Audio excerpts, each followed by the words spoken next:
Welcome back to another episode of the I Hate It Here podcast. I have spent a large portion of this quarter talking about retention and how to keep your employees in the newsletter and the podcast. But there's one thing I can't stop thinking about. What if you don't want to keep your employees? Now, I know this is counter to everything, but I thought it could be a fun episode where we talk about the flip side of the topic, because I've heard from a lot of leaders that they're finding themselves with some employees that they really don't want, but also don't really have a reason to get rid of. And especially in this environment, when they're pensioned and tenured employees, what do you do? So I brought you a guest that I think we could have some fun digging into this topic. And this is his first interview in freedom. I don't know if I want to call it freedom. That sounds like you've been shackled. Freedom. But okay, let me just tell everyone who you are. I'm really excited he's here. By the way, I was fangirling so hard when you were like, yeah, I'd love to be on the podcast. I was like, mine podcast? Mine? So the person you hear laughing, Q. Q is a trusted advisor to founders, boards, C-suites, people executives, VC, the global accelerator programs like Techstar and People Tech Partners. He's a mission-driven, business-minded leader, public speaker, and executive coach with a focus on people strategy and business ops. He provides valuable insights and drives sustainable change from his extensive firsthand experience across his own startup, venture growth, private equity, management consulting, and Fortune 100 companies across 30 plus countries. Jesus, is there anything you have not done? Q, welcome. Thank you. Thanks so much for having me. It's been long overdue, and thanks for bearing with my crazy schedule. But as of now, I have a lot more availability. So I'm glad we could make it work. This is your first podcast since you've had a change in your life. Tell us what's been going on. Yeah, so the recent change in my life is I transitioned from my full-time job as Chief People and Communications Officer at Paper. And now I'm basically focusing on things that, at least for the near term, for the next few months or through the summer, on things that really bring me joy, which is executive coaching, fractional advising, and really diving deeper into the rabbit hole that I started 6 months ago in the HR AI landscape. And more importantly, just connecting with people that I've not connected with for a while. Because as every chief people officer knows, the ride is rough. It's bumpy, it's hard, it's emotional, it's personal. So we're going to refocus on my health as well. That took a backseat for the last year on that front. So really excited to finally make this happen as well. I'm so happy that you're taking a chance to focus on yourself, because I am the last person I focus on some days. It's ironic, right? We often in our roles have to make sure that we are looking out for work-life balance, for the mental well-being, for the entire employee base, right? And I'm ashamed, but humbled to accept the fact that I don't do it well for myself sometimes. You're so engraved in making sure the entire organization is in a good spot that you keep yourself last in line, which is not a good place to be in, but it's reality of what happens. So every now and then you gotta find a sustainable way, which most of my career, that's what I've done, found a sustainable way to keep myself energized. Otherwise, if you break down, you're letting the rest of the organization down in terms of just mental capacity. But I'm excited this is, I think, the first real break in my entire career in 20 plus years. So trying to really do things like cook my own lunch, and that's actually happy, versus skipping lunch and not eating till 4:00 and realizing I'm starving. So definitely excited for that. You just described my normal day, but it's interesting. I keep trying to, I try to tell myself, take care of myself, honestly. Yeah, and here's a plug for you. Do take care of yourself, or think of what you could do, even if it's, I started in between taking one-on-ones on a walk, which helped me just step out of the house because, as you know, I'm a remote work advocate. I think remote work and flexibility is the future, but it's also got a dark side to it, like everything in life. So there were weeks where, I'd start at 4:30 a.m. and be working in my home office till 10 p.m. and I've not, my watch would be like, you've got 800 steps and, you haven't seen fresh air. So I started doing that over the last few months. So definitely a call for all of us included to make sure that we check in on ourselves, because life can fly by, and the job it's probably one of the hardest and loneliest jobs for anyone in our roles, because often HR and people leaders, we often get a bad rep, right? Like we are the enforcers, or we are delivering bad news because we are the conduits to deliver it. But the reality is it's really hard to juggle taking care of an employer or an organization and the employees at the same time.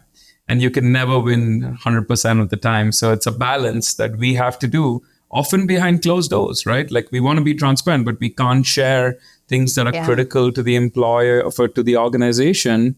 But we have to do our part. So it's a tough job for sure. And I know you're living it still. So hats off to everyone that's doing it. I have so many white hairs now. I keep joking that my best friend knows every single person I work with by name. Like, because she's the only person I can really call and be like, you'll never believe what so-and-so did today. Like, I can't do that with any current employee. Like, I'm not going to do that. So I call my best friend and I'm like, and she listens. Like, I'm very thankful that she actually listens. And she'll be like, what's so-and-so up to? Like, did they ever stop doing that thing you were complaining about? And it's like kind of funny now. She gets like a little TV It's like a sitcom. Drama for her. Yes. It's a sitcom version for her. You know, I wish I could say the same. I tried that with my wife and initially it worked. And then she's like, I can't deal with this. Like, I got my own problems. Like, I don't have time for your sitcoms. Like, deal with it and figure it out. And then you're like, all right, let me go find a GPT to talk to. My breaking point with my partner was when he was like, hey, can I give you some advice on how the conversation went? And I was like, no, you cannot give me advice because you've not worked in HR and I don't want your feedback. And he was like, okay, I won't do that again. And I was like, never again. Like, that is the lie. Yeah, it's hard. In hindsight, I guess it's hard to make that sitcom engaging for both sides because I'm sure they want to, help and give ideas. And no, she loves it though. She gets everything. She knows everyone by name I work with. But okay, before we get too distracted, I have to ask you, because I've been asking every single person this season, what is one thing a company could do that would make you want to quit? I think the one thing that companies could do to make me want to quit is just not have a thoughtful communication plan and strategy, because then that very easily translates to they don't give a shit, or they are not transparent, or they don't know what they're doing. And I would say majority of times, it's not because they don't know what they're doing. It's not because they don't want to share. It's not because they want to be hiding stuff. It's because they're just not being thoughtful about what they're saying and the messaging that comes across. And in a remote world, that's even more critical, right? Like when you're having all hands in a remote setting, what are you saying? So a very easy thing that would make me want to quit is just basically not having a thoughtful just not being thoughtful about how you message and communicate stuff, because that has so many ripple effects on trust, transparency, maturity, all sorts of things that makes you want to question, does a company really know what they're doing? Yeah, I've talked about it a lot, how I ended up I do all of our internal comms. Or a small startup. Nice. Like, who else would do it, right? I don't have a comms person. Yeah. But I feel like a lot of people have been forced into the comms role in the HR role and are left with like no resources, where they're just like, write this internal comms and we're like doing our best. But also that's where I think like AI can be really helpful. It's like a good first draft. Usually I like AI draft the thing I'm going to say, and then I interject what I would actually say. Yeah, and then you can infuse things like core values, and you can bring it back to the messaging. I mean, you talk about a small company with internal comms. I think even larger companies, one of my learnings over the years has been how closely tied internal comms needs to be to the people function. In fact, I would go the mile to say, even if the company is large, internal comms can benefit a lot by sitting in the people function.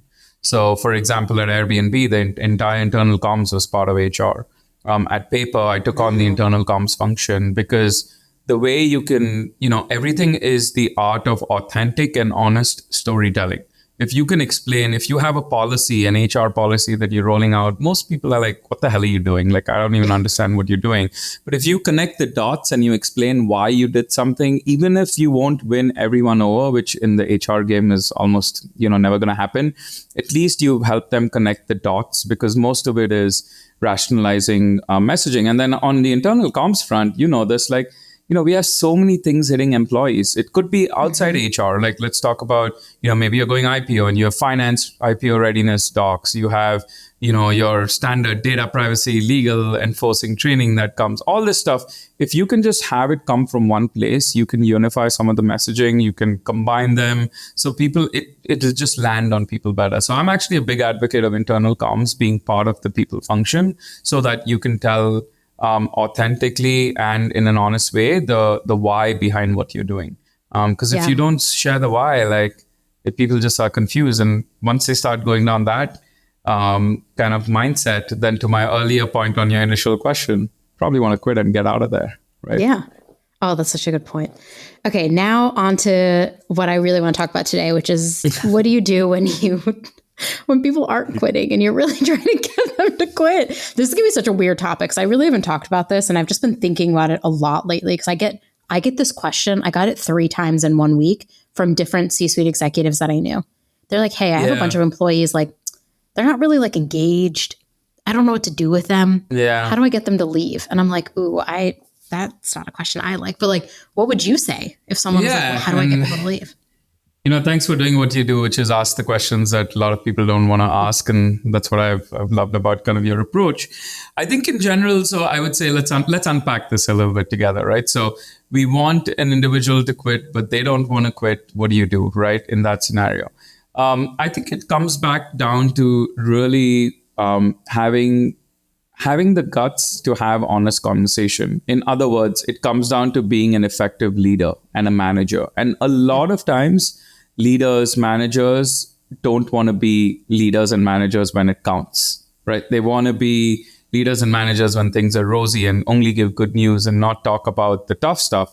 I read the saying like a decade ago that still stuck with me. I think it's somewhere probably in some Instagram feed I saw maybe a decade ago.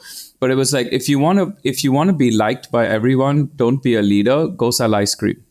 Like, and that really stuck with me. So peeling it back to your question, I think the real thing you got to do is have honest conversation. So if you unpack why the individual is disengaged with the individual, like a part of it could be they're just not performing well, and that could have a multitude of layers under it. Maybe they don't have the right support. They've never done that role before. They're over their head, or they just, for lack of better words, are not good at their job, and you have to take some action. So if it's performance related, there are options to coach, support, mentor. And if that's not working, then have the direct conversation. I can't tell you how many individuals, and I've worked with founders to senior leaders to managers in my executive coaching practice as well, do not want to give feedback because they don't know how to give feedback, right? So if you don't tell someone you don't like something that they're delivering, why would they quit? Like they may not even know that they're not doing a good job. To your question, how do you get employees to quit who are not doing a good job? First you need to calibrate on, do they know they're not doing a good job? Then maybe they'll want to quit, or they'll find another job, or they'll do better, and then you may want to actually keep them because now they're all of a sudden delivering.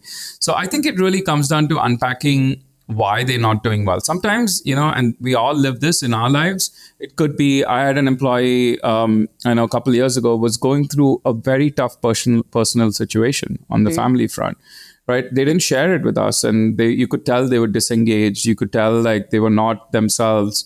And, sometimes it's just like starting a one-on-one with, how are you? Like, how are you doing it? Not forget the work, like, how are you? Right. And it was sometimes when you can unpack that, that's how I ended up, they felt comfortable over time to share what was going on in their personal life. And that gave me a whole perspective. It was like, please, like, take a few weeks off, like deal with your personal situation. Did you know we have these types of leaves? Like, take a leave if you need to, like, help them really get to a better headspace. Because we as humans, if we're not in a good headspace, we're not going to be engaged. We're not going to work. So it's really, let's take another scenario as we unpack this. So one scenario is performance related. You have to figure out, coach them, put them in the right role, or performance manage them out through a hard conversation, which most managers don't want to have. Second thing is unpacking. Maybe it's a personal driven trauma or something that's going on, or their own health that's not letting them be themselves, and giving them the space to recover from that, and within reason.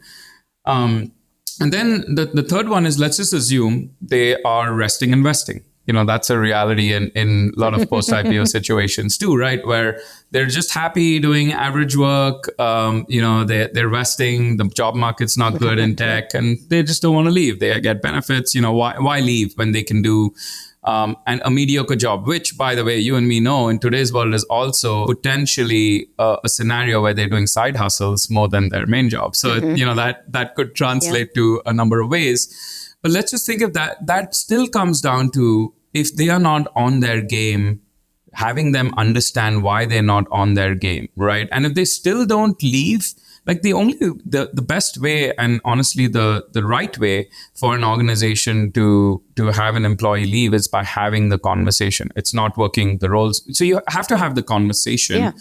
I guess it all points to the same thing. You have to have a real conversation, and if they can almost be, and maybe I'm saying this out loud, so push me and let's think through this and brainstorm it together. Let's fight. Like can there be a scenario where an employee is not performing, they're not doing well, and they are not leaving, and the company can do nothing about it? Like, is that really a scenario? Like in the US, let's take US for an example. It's at will employment for the most situation. Like you can always part ways, right? So I don't know. I think the onus is on the managers, the leaders, to really be real leaders in these times and step up and do what they can to either turn it around or have the conversation and move on. I will say, there's another scenario where I've had people reporting to me that it's not the same scenario in the sense where they're not doing a mediocre job, but they've actually left, and I've looked at it as a successful moment for me. Right. That's basically like where you've groomed someone who's done well. The organization can only offer so much to that individual. I've been in that same scenario, even on the other side. And my boss has encouraged me to find a role at another organization that can continue to propel my career.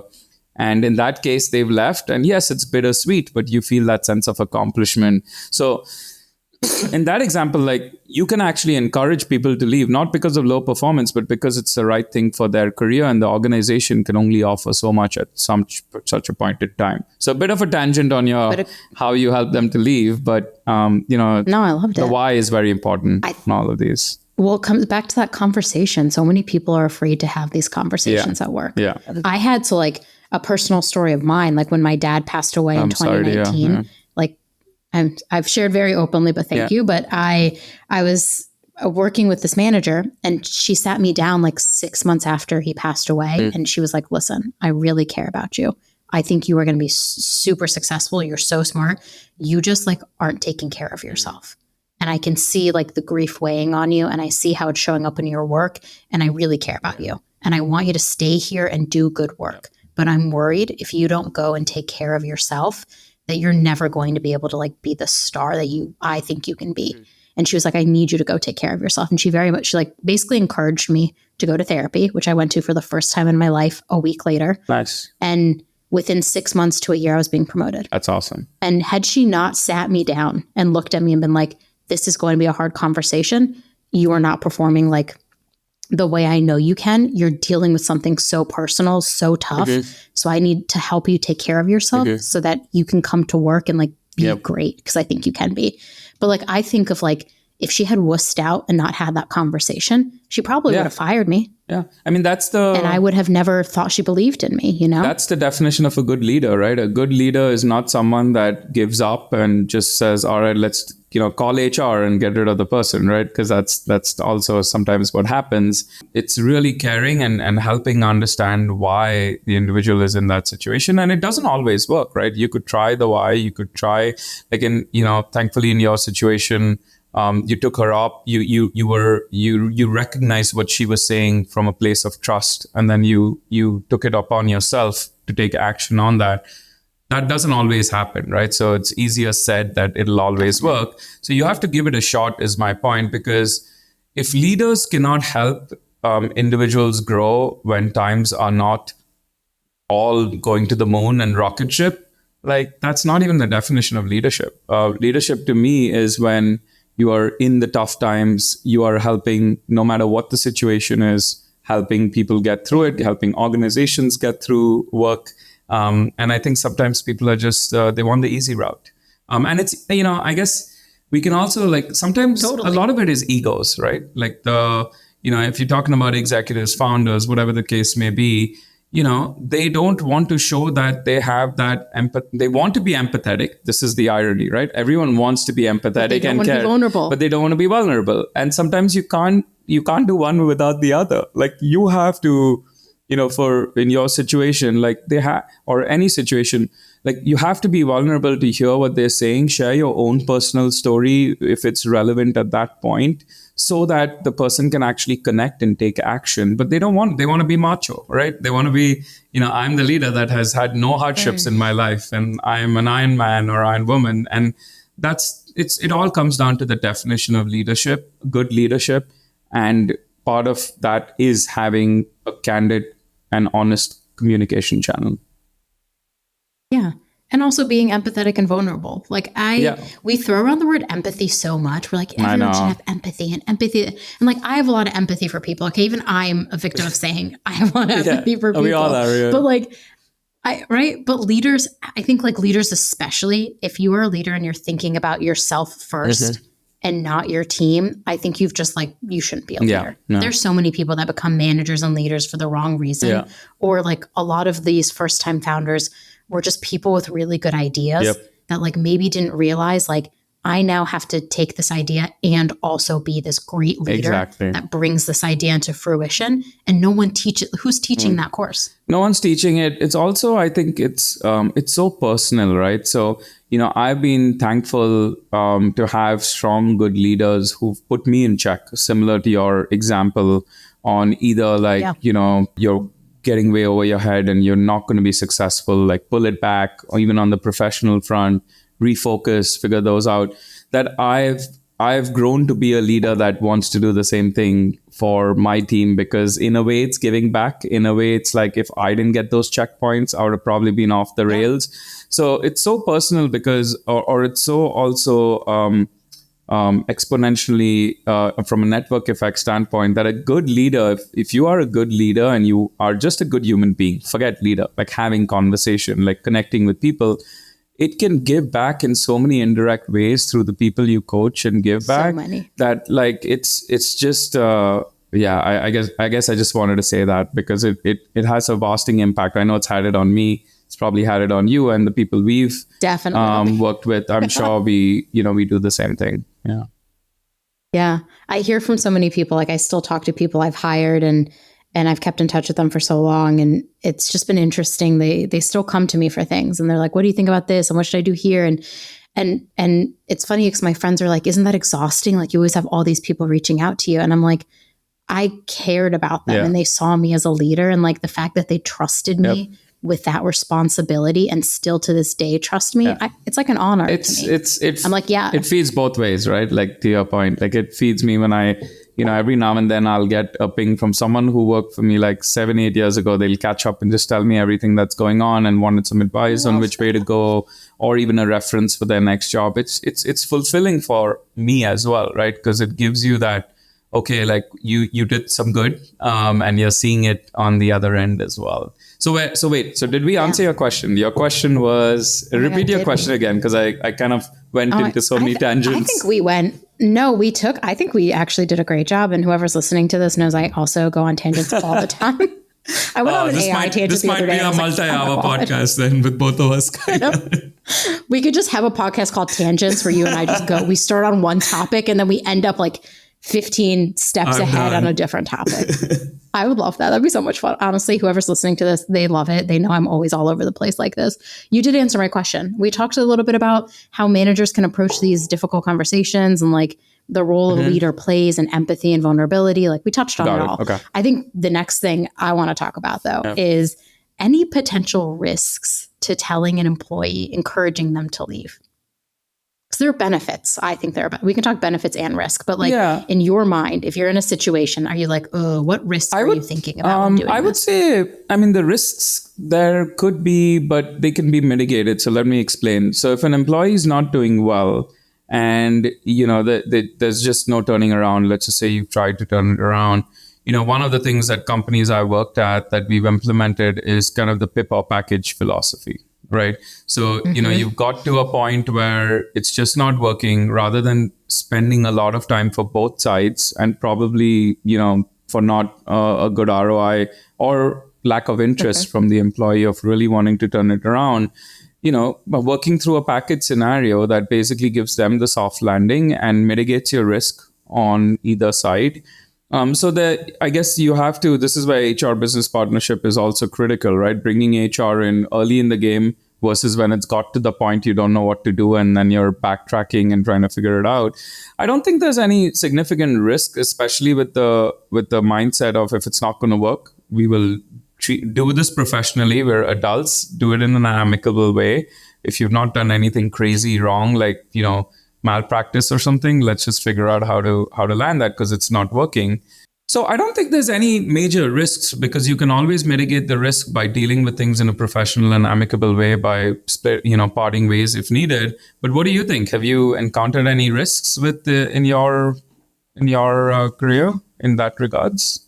Okay, risks. I love that you mentioned involving your HRBP because they're like the smartest people on all these things. You really want them to tell you if there is any risk, but I don't really think there is. If it's not going to work, it's like trying to make a broken relationship work. I've been using a lot of relationship dating metaphors lately. I don't know why, sorry. But like, it's the thought of like that I can change him mindset. I've been married almost 10 years, so I guess I haven't got those. You've dated in the modern age because it's real dark out there. I'm sure.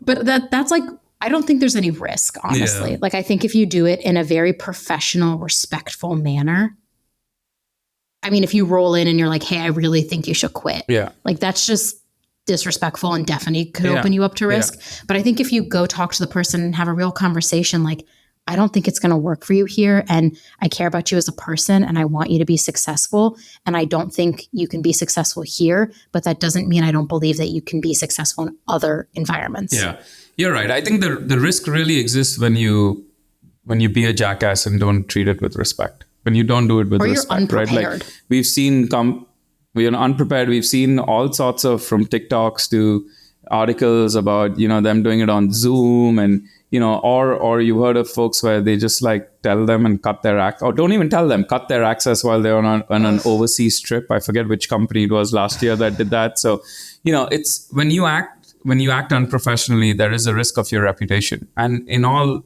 honesty, that is warranted.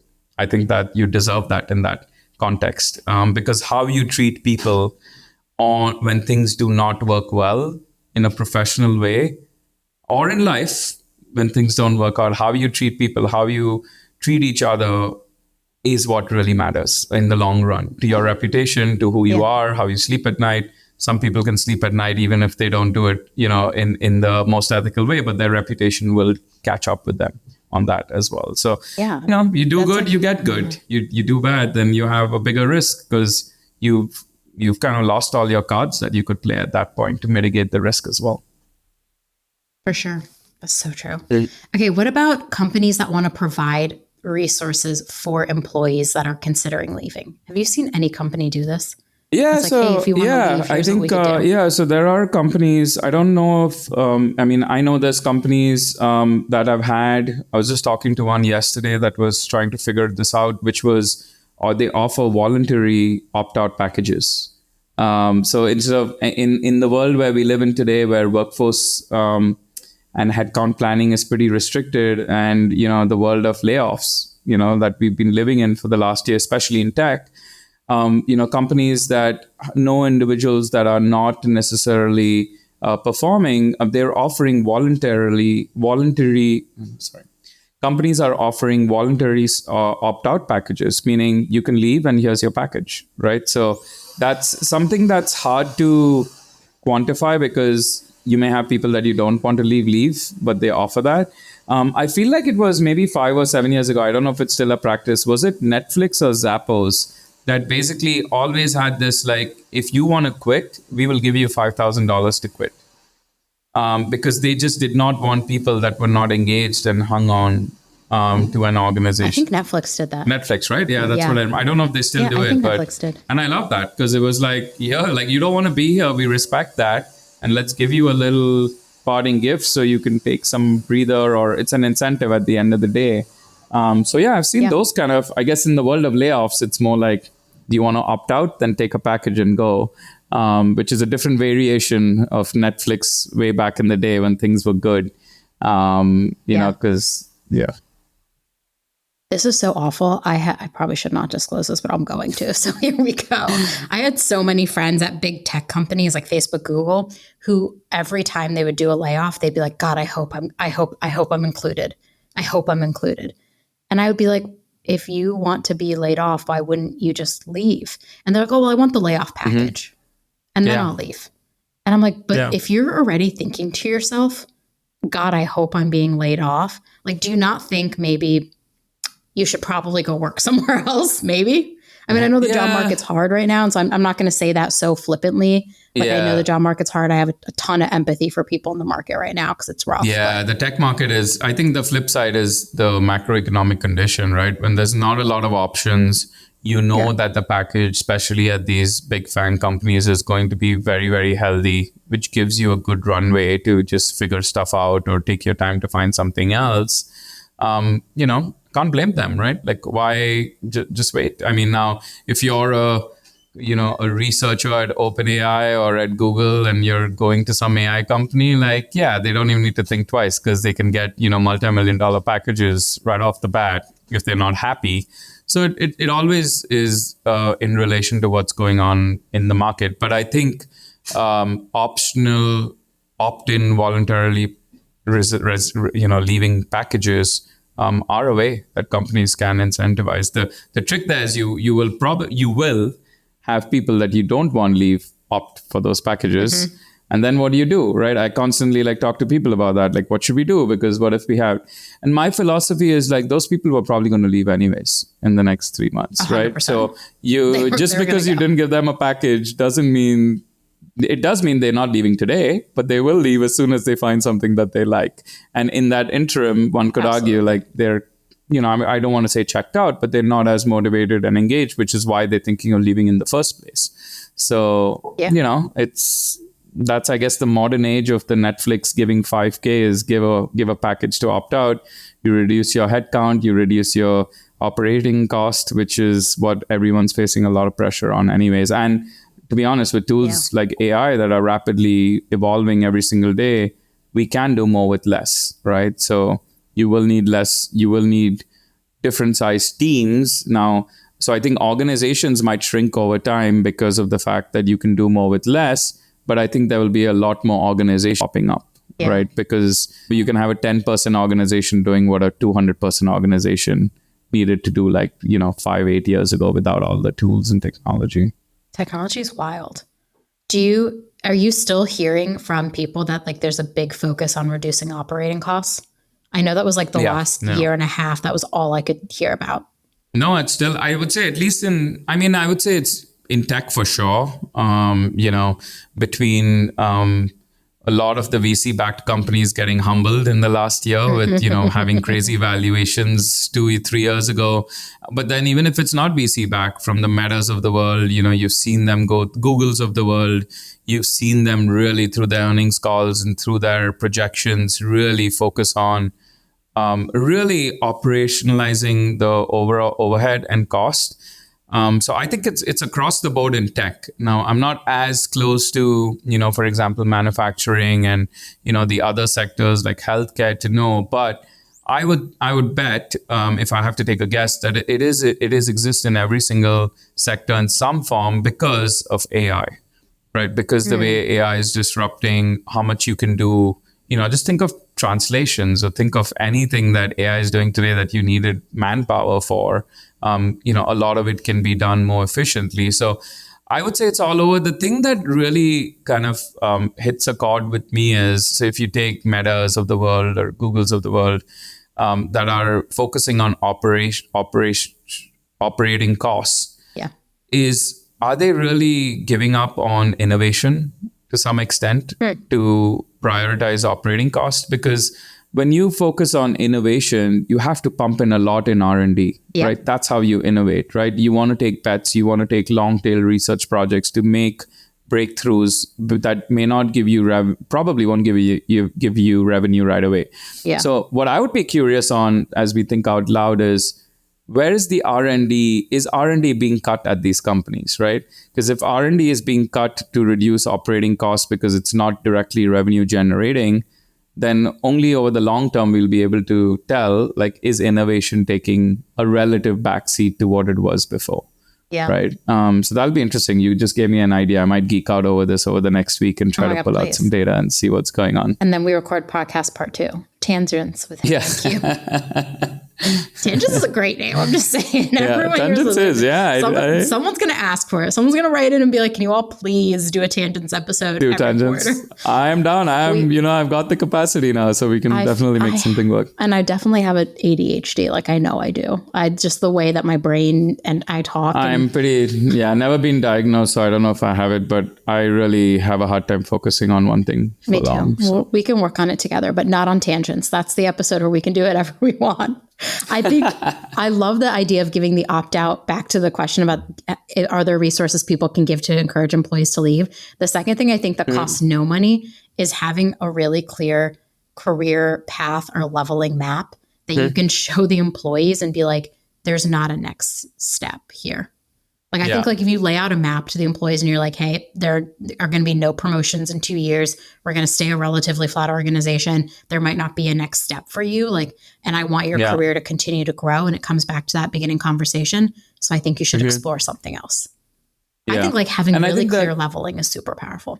Leveling is kind of foundational, so agree with that on just having that as a baseline. I think companies have tried various things, right? Like, there was some, I don't know if it was Microsoft a year or two ago, but there were companies that said we are not giving raises this year at all, right? Because the conditions were tough. There were companies that took away bonuses. There were companies that said no promotions are frozen for the next year or two. There are companies that, are saying, come back to the office. Dell. Was it Walmart last week? Dell said you won't get promoted. Dell said you won't get promoted if you don't come to the office, which is so wild. I'm like, get out. Which is, I think it was Walmart a week or two ago I read where they're telling people move to Arkansas or you get laid off or quit. So there are companies that are trying, I guess we could give them +1 for creativity, not necessarily, good, authentic. Not necessarily doing it in good spirit, but it's creative where they're trying to leverage whatever, things they have to basically give people indicators that they should leave, right? To your point. Yeah. The reality is just, will that really work when the market's really slow and people, want to out? So then you got to figure out, what's that next step? Yeah. Okay. Last question, and then maybe we'll do more tangents. Who knows? Do you have any top of mind stories or case studies that when employees have been encouraged to leave, that it actually was positive for both the individual and the company, either like personal, professional? I don't know why I said personal, professional. It'll obviously be professional. Yeah, I was gonna say, like, I'm not been in a relationship where maybe we could go on that tangent on the tangent show, because I'm sure there's probably cases where I was encouraged to leave. I'll have to reminisce. But let's bring it back for this particular show. So so I would give my own personal example. So I was at this company way back called the Warranty Group. I was there for 4 years. It was my first endeavor in the HR profession, because I switched to HR midway through my career. And I'd been there for 4 years. I'd done every single role in the company, because we were a couple 400-ish people, I think, when we started, and grew over 4 years. So essentially, there was no other role for me to do in HR. Right. I was the head of global people ops, but I had done all the other roles. We had an amazing chief people officer who was my mentor and someone I still look up to till today. And, I was in that space where after 4 years, I had to choose. Do I just sit where I am, enjoy my role, but don't want to grow necessarily from a learning perspective? And I remember talking my boss at the time, and I said I was in Chicago this whole time, and I wanted to make it out to the Silicon Valley. I wanted to live the dream. And I looked for job opportunities, and I found a opening at Jones Long LaSalle JLL, which was a massive 50,000 person company. My team would be 64 people or 60-ish people. And it was one where he told me, like, if I want to break out into the Silicon Valley, I need to first break out of financial services, which is what I'd worked in for a decade. So go seek another industry and seek a broader, bigger role as a people leader, both for experience and credibility. And when I left, I actually, he helped me evaluate the offer, my new offer. And this is what I still do for people that I work with. I tell them, like, at a point where you need to tell me, like, if you want more, because it's all a balance, right? Sometimes, I look at it, it's literally, if you look at a weighing scale on personal and professional, like, the older I get, or more hopefully wiser I get with age, I realize that it's all about balancing, right? There's seasons. There's a season where you just want, like, which has been most of my career, which is everything on the professional side, and it can come at a cost of personal. Now I'm starting to get more even. So my point here is that it's totally fine, like, if someone has a lot going on their personal side, to ride it out for a few years on the professional side. That's okay. That's not wrong. But if you want something more, and an organization will always reach a point where it cannot give you everything you want, right? Because you've outgrown it. The career framework is there. So that was my personal story. And I broke out, went to JLL, and guess what? I left after 11 months at JLL, the shortest I've ever stayed at a company in my whole career, because Airbnb gave me the dream opportunity to relocate to San Francisco, be their first global people ops leader. And I stayed there for 5 years. So these steps along the way, like this one, where I was encouraged to leave, I would say, only because I was pushing, because I wanted to do so much more. And the organization could not give me. So it's always a two-way street, but that's something that still stays with me till today. And I'm thankful that, someone helped me look out for what I wanted versus what the company wanted. Because sometimes those are two different things.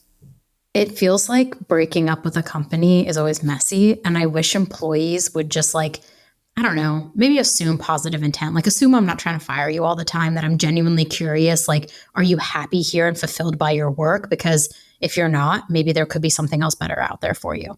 We're just like, I feel like people think we're the enemy. They're like, oh, she's asking me if I'm fulfilled. I have to say yes, because, like, I could lose my job. And I'm like, I just want you to be, I just want to know if you're happy. Like, honestly, do you like this work? Yeah. And, I think it also is more tolerable if it's coming from a place of trust that's already been established.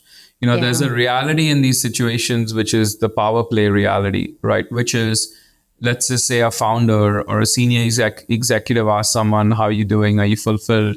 If they give an answer, and I'm sure there are examples of this all over the place, where if you say you're not fulfilled, you're not really enjoying it, their egos get stroked, and they're like, this person's not along for the ride. They're not ride or die. They're not on the bus. Exactly. Yeah, the bus. I hate that. Frank salute. I hate that so much. Yeah, the bus or the boat. So, there's precedence, is what I'm saying, for people to feel like that. But you have to build that trust, and you have to genuinely care about what the individual wants, which may be, in a lot of cases, beyond what the company can offer.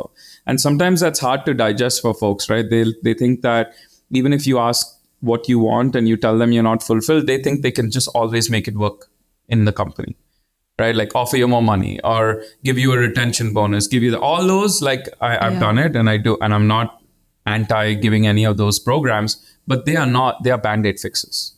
They're not long-term fixes, right? Like, you offer someone more cash because they were going to leave. I can almost guarantee you in 6 months they're going to leave when they find something. I hate so retention it's bonuses. Egos. Yeah, that's probably a separate topic. Yeah, it's I've obviously implemented them a bunch of times, because there are situations where you need them, but I would say they almost never work in the long run. Right. Yeah. But you got to work through that. But so it comes down to, I think, egos, how people want to react when people are opening up to that. Right. Because there are plenty of people that ask for that vulnerability, but then don't want to give it back in return. No, you can't be empathetic and not be vulnerable, as we have said earlier in the episode. Okay, we've like come full circle. Now, I guess for all the I Hate It Here listeners who are just getting to know you, what's the best way to get in touch with you? How can they find you and stalk you? So the easiest way to go get in touch with me is through LinkedIn, Q Hamirani, or my website, which is hamirani.com. And either of those places should take you to me. Wait, and tell us like a little bit about the AI HR community. Oh, that's right. Yeah. So I have a community that I started. It's called People GPT, and you can join it at thepeoplegpt.com. And it's really just a community of anyone that's at the intersection of HR and AI and wants to have a conversation about what's going on in that space, It's for folks who've never had a conversation about AI to folks that are geeking out about it.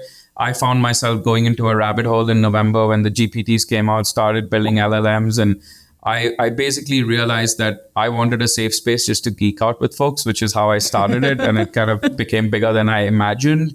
So really, it's a space where we just want to have a conversation, and we want to bring everyone in the people profession along together.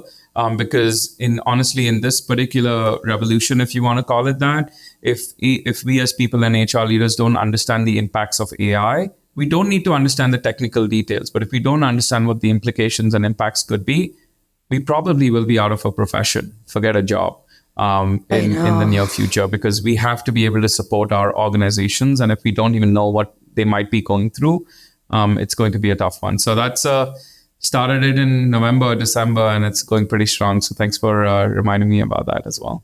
Amazing. I mean, I think I got in there and then I really need to spend some more time in there because I too am fascinated by AI and like what's going to happen to HR in all of this. Because everyone keeps joking, like, are you worried AI is going to take your job? And I'm like, my job?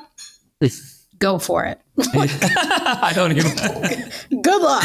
I don't think AI wants my job. I think AI is like people. No. I mean, Too complicated. I think there's things that AI cannot replace. There's things like in-person connection. There's things like judgment. There's things like critical thinking. Now, can humans and machines coexist? Hell yeah. And that will be a world that we live in that will supercharge our creativity. Can AI take some jobs and automate it? Please do. Like, none of us want those, to be sitting and posting recs in Workday, for example. Go automate that so we can do more high power, more, improve our own cognitive load and ability. So yeah, I don't think AI is just going to supercharge our creativity, and it's not going to replace in-person or things like human connections. So no tool will do that, is my view as well. That's an amazing place to end this episode. Thank you so much for joining me. Yeah, we need to thanks do for part having 2 me. on AI. Yes. We will do that. And tangents, because I feel like Yeah. tangents could be a really fun episode. It could, and it could be just like a mini segment or something, just 15-minute tangents every few weeks or something. My tangents are like an hour long, so 15 minutes is gracious. Thank you. Thank you.